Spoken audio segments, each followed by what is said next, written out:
Hey everybody, welcome back to My Horror. It's your very best friend in the whole wide world, Andrew Tibbs. And let's go ahead and talk about some horror. You got the sign right over here to my left. Count of three. 1, 2, 3. Ah! Oh. Okay. Hi. Maybe I should just stop doing that. I went from sounding like a person screaming to a vulture dying. So, I've been up to a lot of good stuff lately. Haven't been watching as many movies as I would like, but if any of you guys are parents of like 3 or something kids, even if one kid, really, you don't have as much time to yourself as you would have liked. So you gotta give a brother some forgiveness there. But I have been watching a few things. However, I will show you what I've been watching before we get into the movie Us by Jordan Peele. Freaking good, by the way. I'm gonna show you this. There's this movie. I hate these cases. There you go, better. So it's this movie called Colossus. No, sorry, not X-Men. Colossal with Anne Hathaway in it. She finds out that when she steps on a park in the middle of the, not in the middle of the night, but in the morning, a monster who resembles all of her movements appears over Seoul, Korea. So, very interesting movie. It's a drama as well, so it's like a very intricate plot, but I'm not going to get into that, but check that one out. Very good. I finally got Lights Out. A lot of things are related to movies that I'm going to be seeing actually this weekend, this morning, really.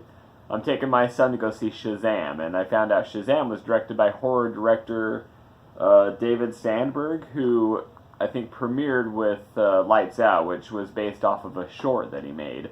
So, fantastic. If you guys haven't seen this, it's I think it's like kind of like an allegory for depression. It's very interesting, and I heard a lot of people who have depression, this rings true for them. So, check out Lights Out. I'm a poet. And then, I really, really want to see it, but, fatherhood trumps other things. I'm taking my son to see Shazam, but I think the new Pet Sematary also opens today, and I heard it was good. I mean, heard a couple people didn't like it, but, I heard a lot more people liked it, and it's getting fairly good reviews and stuff, which could be something nice, but the new Pet Sematary, I do want to see that regardless. Even if a horror film gets bad reviews, I'm going to watch it. I'm very easily entertained. So I am not afraid to admit that. I like some of the worst. And so, but since I'm not going to see the new one this weekend, I have actually not seen the original, so I finally went out and bought that. They came out with this like remastered version to kind of promote the new movie, and so watched it for the first time, loved it. Screw that little kid. He is evil. And that guy, oh man, the elderly gentleman, the neighbor across the street, like, I'm not dogging on people's voices, because he's very intriguing. The way that guy moves, the way he talks, the way he looks, so deep. Gosh, he's probably the bass in a barbershop quartet. So, Pet Sematary, checking it out. And then, last thing I'll show you before we get started, Tab from Test Pattern, she sent me this. I had no idea she was doing this for people. I only give them like a few dollars a month, but she made me this cross-stitch piece because we ran into Jake and Tab at, I think it was Days of the Dead in Chicago this year, or this last year, and, she saw that Declan was dressed up as Jason, Declan, my son, right, and, well, they sent this in for us to have, so thank you so much, appreciated, seriously, it was lovely. And so, let's get started. Us.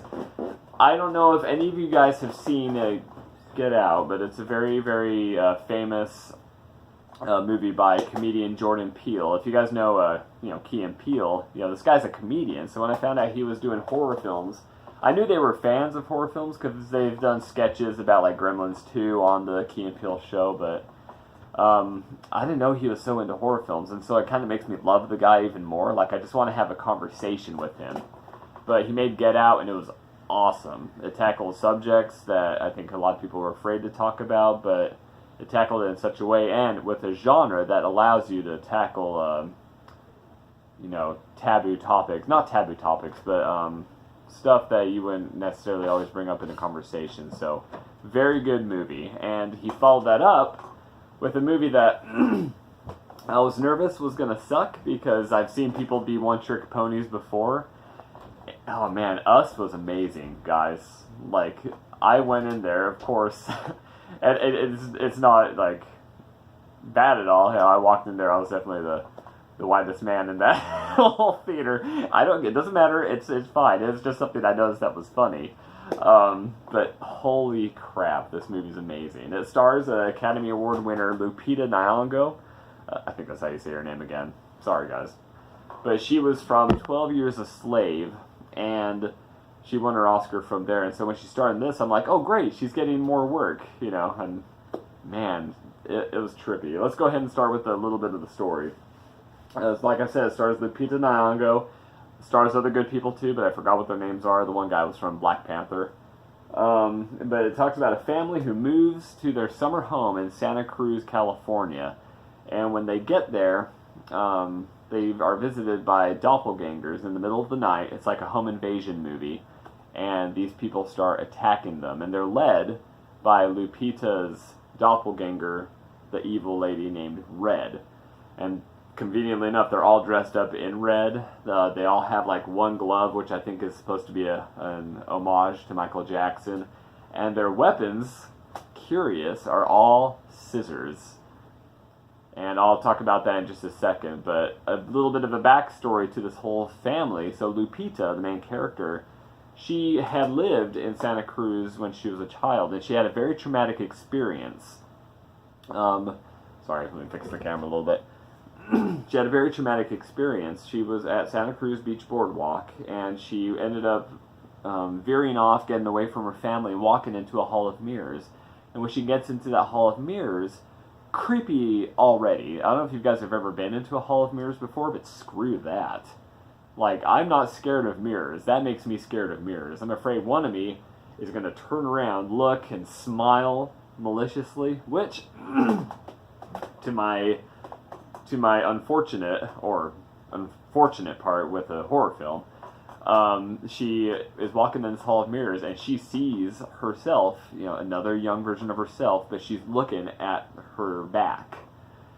The person turns around, smiles, and then it cuts to several years later when she's coming back with her family to have a summer home in Santa Cruz.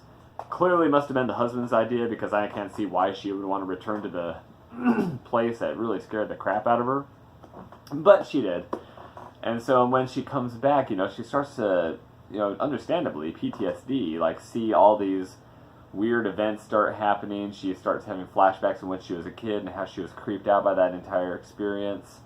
And so she's having a very difficult time showing up in Santa Cruz, where her husband's just like, I'm excited, I have a boat, let's take the kids to the beach, where all that happened.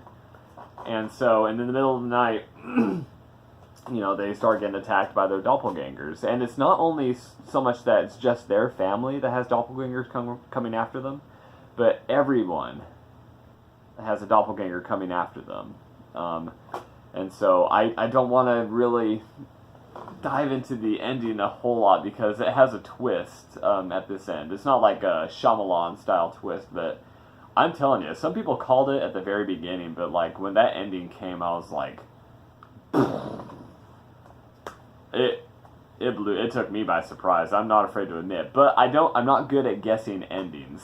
You know, when I start a movie, I'm invested, and I just kind of I'm invested. I kind of let the story take me as it's going, because I want to be surprised. I mean, I think that's half of what the director's trying to get, but I guess some people just can't turn off that detective part of their brain. So, couple things I want to mention about this movie. I made notes, everybody. Alright. So, first of all, the doubles, or the doppelgangers in this movie, they're known as the tethered.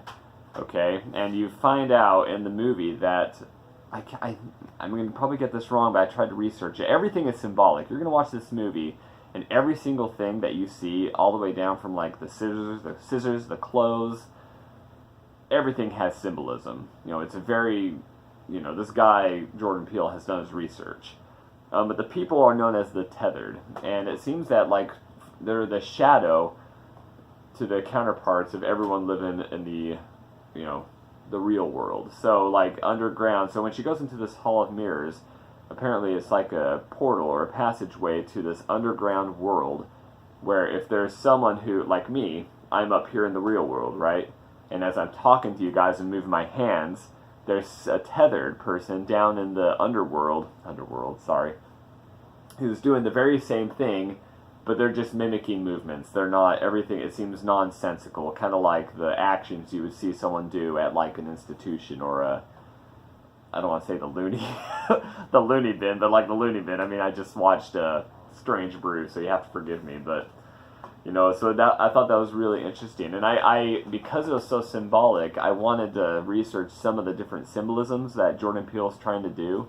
In this movie, he was trying to tackle xenophobia, the fear of another person, or like the fear of someone different from you, or heck, fear of someone similar to you. Okay, xenophobia. The message I got from this movie is that because they're doppelgangers attacking their counterparts,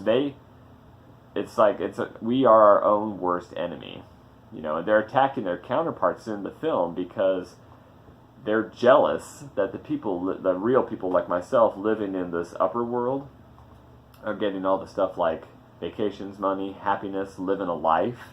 They're jealous of that, so they've come up to kill and take over. And so very, very interesting. So we are our own worst enemy. The movie tackles some classism, so like people who are like the tethered are trapped in the underground area of which they live. It's kind of like, you get some people in this world where their socioeconomic status keeps them trapped at a certain level, and they'll never reach another class, which is wrong, but the movie tackles that, and tackles it in a very cool way, too. And the one thing, there's a scripture as well.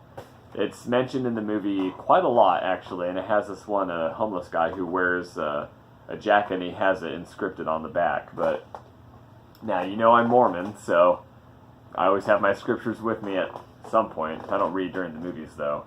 But the movie mentions Jeremiah 11:11. I'll just go ahead and read that for you. It says, "Therefore, thus saith the Lord, Behold, I will bring evil upon them, which they shall not be able to escape. And though they shall cry unto me, I will not hearken unto them." And so,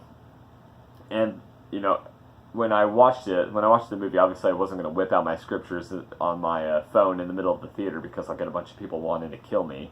But I read it afterwards, and that brings a whole another level of nightmare to the film, because there's nothing, especially if you're religious like myself, like knowing that you're going through some sort of hardship and some sort of evil or struggle, that, to know that God is not on your side. You know what I mean? Like, not to say, God's not on your side, and, if you have hardships, if you pray, He'll help you, kind of deal, but, that scripture definitely doesn't make things sound optimistic for Lupita and her family in the movie, because there is some evil brought upon them, and it is not fun. And so, I thought that was really cool. And a couple other cool facts I saw in the film. I was very curious so I found that the glove is like an homage to Michael Jackson, but the scissors, I thought the scissors were such a cool weapon for all these people to carry. I don't know why. I mean, I don't know if they're doing crafts in the underworld all the time, but it made me very, very curious because it looked awesome. And so I looked it up, and Jordan Peele has this thing where he thinks that, movies that include any random sort of household object, if that can be used as a weapon, that makes for a very cool aesthetic and a very cool horror film. And I agree. I mean, you get like The Shining. I mean, it wasn't so much in the movie, unless you like the miniseries, which I do. Jack Torrance, he uses a croquet mallet. And it's so random. Like, why a croquet mallet? But it looks cool. It's a random object, and it just, it creates fear in that object. So now when I walk in my room and I see my wife's desk, and she has the pair of scissors, I get nervous looking at those scissors. I'm like, oh, is my wife one of the tethered? And so, really, really, really awesome. And the last little thing I noticed in the movie that I loved, I like this movie a lot if you couldn't tell, but Lupita, when she's, because she stars as Red, the doppelganger, and herself, but when she's the doppelganger, she has a voice, and it's, "We are all here," and I can't do it justice. I look dumb when I do it. When she does it in the movie, it's awesome. But it's an actual condition for someone who goes through like severe trauma, either physical, mental, or a combination of the both. It's called spasmodic dysphonia, and so it's like the vibration of the vocal cords that causes that, raspiness that you hear. And so I just thought Us was a good movie. I recommend that everyone see it. I saw like a couple things online recently that I thought was kind of silly, but like apparently some people are getting mad, that Jordan Peele, he had mentioned in a comment, which I think was probably taken out of context, but he said, I'll probably not be casting a white lead in any of my movies, and you'll get people who'd be like, that's racist. What if a white guy said this? That he wouldn't cast a Mexican or whatever. I don't know. So many things can be interpreted so many ways. But here's how I see it. Jordan, if you watch any horror film, and there's a lot of very, very good African American characters in horror films. You got Candyman. There's more. There is more, I promise. I got tons. I just can't think on the spot. But when in a horror film do you see an African American family as like the central main characters, either like just doing normal things like going to Santa Cruz Beach Boardwalk or going to a grocery store, or just interacting as a family at a dinner table. Like, honestly, if you think about it, unless it's a Tyler Perry movie, you don't see that all that much. And so, like, there's not too many movies altogether with that horror films that feature African Americans portrayed like that. And honestly, one of the things I like the most about Jordan Peele is the fact that he's bringing like a whole new level to like African Americans in the horror genre, which I think is freaking awesome. Like, Get Out was amazing. Us is amazing. I'm excited for what he's doing next. I haven't watched the new Twilight Zone series, but that makes me excited. And so, I guess my message to all those people is don't be so upset about things. Have fun with it. Have fun with the movies he makes. Okay? Us is very, very well made, and I think the guy has more in store for him. He's got a lot of demons to work out, apparently, so let's watch him work out, and we'll eat popcorn at the same time. So that's the episode of My Horror this week. So everyone stay tuned. I'll see you next time. Bye.